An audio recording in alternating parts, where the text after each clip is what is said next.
So here the story of ReshmaQureshi, right? Here from tragedy to triumph, right? The attack that here changed everything, in 2014.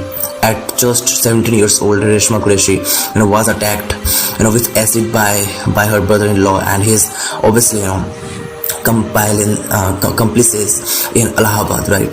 So the intent target was her sisters, but Reshma here became the unintended victim, right? The acid here disfigured her face, right? Blinded one eye and left her with deep physical and emotional scars. I was punished for no mistake of mine, she later said. The aftermath here, pain, isolation and despair, right? After the attack, Reshma faced rejection from the hospital due to the absence of an FIR. She was left untreated for hours while her face burned. The trauma pushed her into depression and suicidal thoughts. Society's here, the society's cruel gaze and here insensitive questions made her feel invisible and unworthy. But her family stood by her. But her family stood by her, and then came turning a point, right?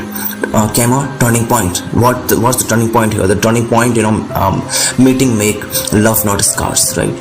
So Reshma found hope, right, through the NGO Make Love Not Scars. But supported her surgeries and emotional healing. She became the face of their and acid sale, right, campaign, using beauty tutorial to raise obviously awareness about how easy it is to buy acid in India, more easily than lipstick, right? So her viral red lipstick video was a bold statement.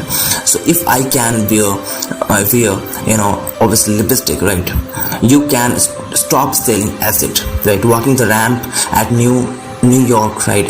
Walking the ramp at New York Fashion Week in 2016, Reshma walked the runway, at New York Fashion Week for designer, Archana Kochar, right? She became the first Indian acid attack survivor to do so, challenging global, obviously, beauty standards and aspiring millions, right? This walk was important to me because there are so many girls like me, this will give them courage, she said, right?